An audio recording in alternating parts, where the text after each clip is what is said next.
Nos encontramos en la Europa napoleónica.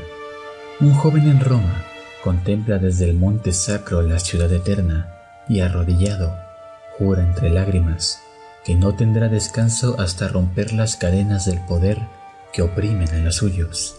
Nadie, y ni siquiera él mismo, imaginaba entonces que dominaría más de 5 millones de kilómetros cuadrados en América y sería aclamado por multitudes como el libertador. La vida de este personaje estuvo sin duda llena de gloriosos momentos en las guerras de independencia.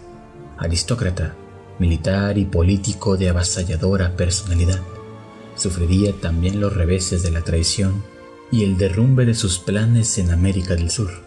Acompáñenme en los próximos minutos, pues hoy veremos 7 datos sobre Simón Bolívar.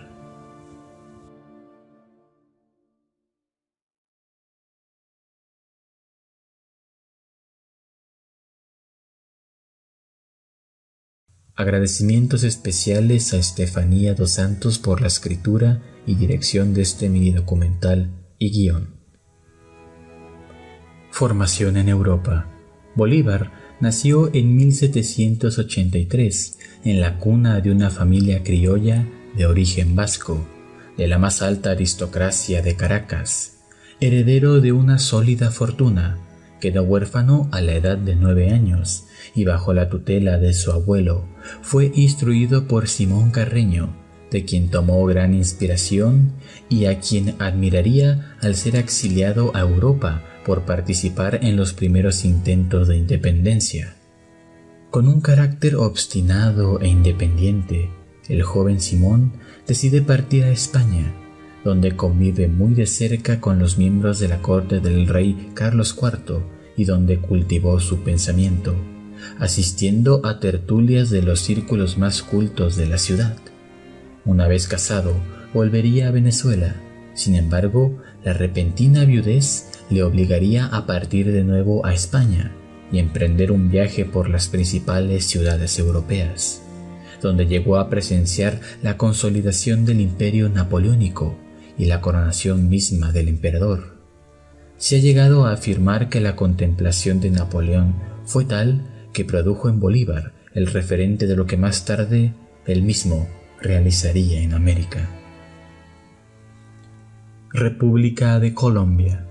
La unión de los virreinatos y capitanías bajo el nombre de Colombia fue concebida por el precursor independentista Francisco de Miranda, una unión de países hispanos desde el norte de México hasta la Tierra de Fuego en Argentina, bajo la insignia del tricolor azul, roja y amarilla, ideas que hicieron eco en la visión del joven Bolívar, pues él mismo convenció al exiliado Miranda en Londres de que la situación en América estaba ya madura para iniciar la separación.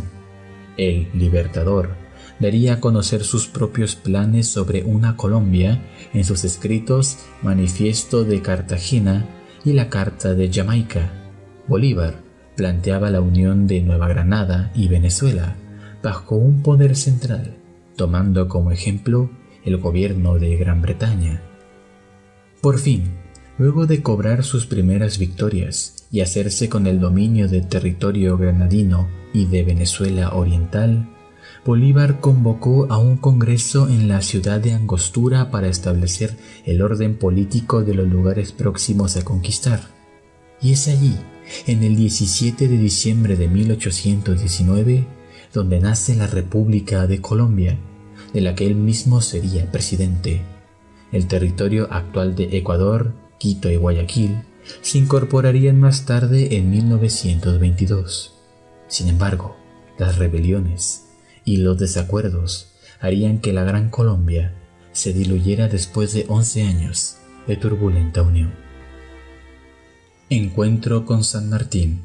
Bolívar encargó la toma de Quito a Antonio José de Sucre, y este logró tomar la ciudad con el apoyo de tropas peruanas que el general argentino José de San Martín envió en su auxilio. San Martín y sus ejércitos habían logrado la liberación de Chile y el control de una parte del territorio peruano. Bolívar no era ajeno a estos logros, pues tanto él como San Martín tenían planeado incorporar el importante puerto de Guayaquil a sus proyectos libertadores, y ambos estaban muy cerca.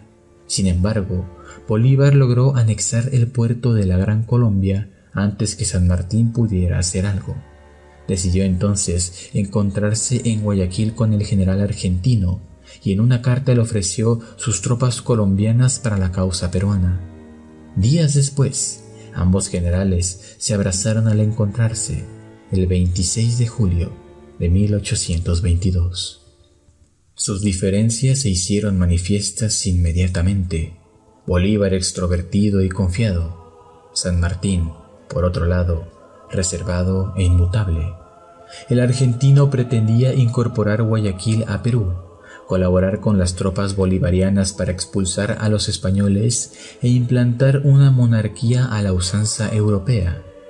Las diferencias de pensamiento provocaron que el único objetivo en común que tenían, la liberación de Perú, fuera escasamente abordado y sin llegar a ningún acuerdo claro.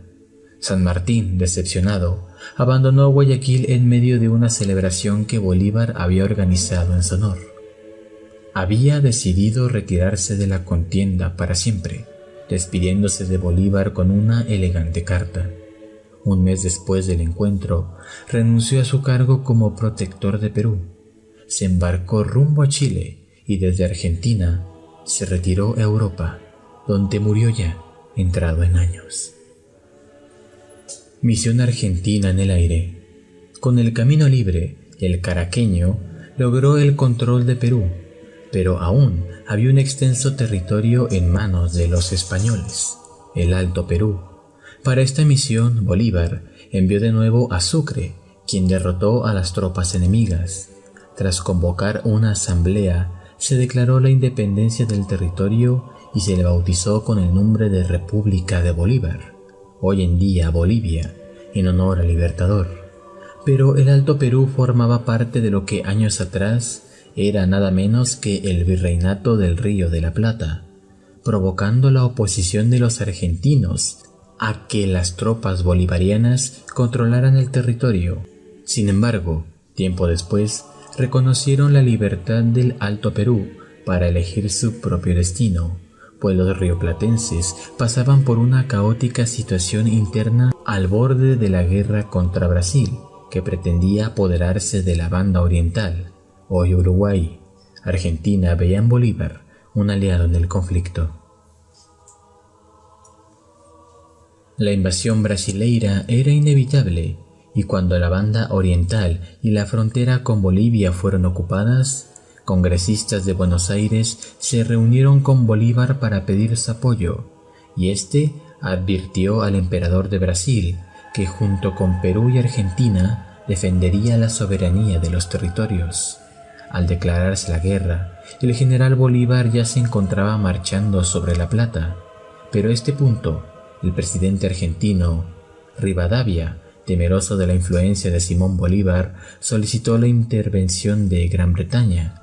Los ingleses accedieron a ser mediadores en el conflicto con Brasil, a cambio de que se reconociera la independencia de la banda oriental. Rivadavia aceptó, y una vez establecida la paz, la misión de Bolívar en Argentina se desvaneció. Estadista. Después de la independencia, quedaba la organización de los nuevos estados. Bolívar por sí mismo redactó la constitución que habría de aplicarse en Bolivia. Consideraba que las anteriores constituciones, aprobadas tras la liberación de la Gran Colombia y Perú, no reflejaban la realidad del continente americano y rechazaba la idea de imitar los modelos de las constituciones europeas y aún de la norteamericana. América, y sobre todo Bolivia, eran lugares donde la mayoría de la población era indígena y una parte no menos numerosa de esclavos y mestizos. Su Carta Magna consideraba a todos los ciudadanos iguales sin importar su raza, posición social o religión. Se inclinaba hacia la abolición de la esclavitud, otorgaba la elección de políticos a los ciudadanos y establecía la presidencia vitalicia, es decir, hasta la muerte del gobernante, el cual tendría derecho de nombrar a su sucesor. Esto en favor de un gobierno autoritario y fuerte que, de acuerdo a su visión, era lo que se necesitaba en América. La Constitución fue adoptada en Bolivia, Perú, Guayaquil y Quito. El plan del Libertador era aplicarla en toda la Gran Colombia, pero su plan nunca se pudo concretar.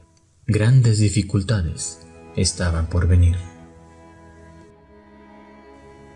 Enemigos dentro y fuera. Desde el comienzo de sus campañas militares, Bolívar tendría detractores que en otro tiempo llegaron a ser sus más allegados camaradas. Las insurrecciones y los caudillos independientes surgían por todas partes. No solo los ejércitos de la corona española ansiaban derrotarlo. Sus enemigos casi siempre estuvieron luchando y gobernando junto a él. Páez, el líder de las temibles tropas llaneras y nombrado vicepresidente de Venezuela, siempre se mostró reticente a seguir los planes militares de Bolívar, y mientras el Libertador estuvo ausente de su tierra, inició sediciones contra su persona y finalmente logró la separación de Venezuela de la Gran Colombia. Francisco de Paula Santander, encargado de la Nueva Granada, siempre contrarió sus instrucciones e incluso se dice que fue de los principales conspiradores en el atentado contra Bolívar en Bogotá, del cual salió ileso. Muchos más de sus hombres se autonombraron libertadores y le declararon la guerra, al grado de que Bolívar, ya al final de su camino, llegó a rodearse de varios extranjeros europeos que lo acompañaron hasta su muerte. Repudio general. La salud del general Libertador iba en picada. El conflicto por la invasión de Bolivia, Guayaquil y Quito a manos de generales peruanos, las intenciones en Venezuela de separarse de la Confederación y las rebeliones a la orden del día provocaron que en enero de 1830 manifestara su renuncia ante el Congreso de Bogotá. Decide abandonar la ciudad rumbo a Cartagena de Indias. En el camino se enteró de la secesión de Guayaquil y Quito de Colombia. Ya en Cartagena recibiría la noticia del asesinato de su más fiel amigo, Sucre, quien había ido a buscarlo a Bogotá para despedirse de él sin encontrarlo, noticia que quebrantaría aún más su salud. Para colmo, en Venezuela se decidió no tener relación alguna con Colombia mientras Bolívar permaneciera allí, y se habían confiscado sus últimas propiedades, las cuales pensaba vender para marcharse a Europa. Murió a los 47 años de tuberculosis en Santa María, Colombia, el 17 de diciembre de 1830, el mismo día y a la misma hora que 11 años atrás se proclamara la unión de la República de Colombia, su más grande proyecto. Apenas hemos podido tocar de manera general 7 datos sobre uno de los hombres más controvertidos e importantes de todo el siglo XIX y la modernidad misma. Sin embargo, trataremos hechos y episodios individuales de manera mucho más detallada en siguientes videos. Si te ha gustado, no olvides compartir y difundir mi contenido para que llegue a más personas. Mis redes sociales y correo electrónico están a la disposición. Yo soy el Gato Historiador, te deseo un excelente día y nos vemos en un próximo video.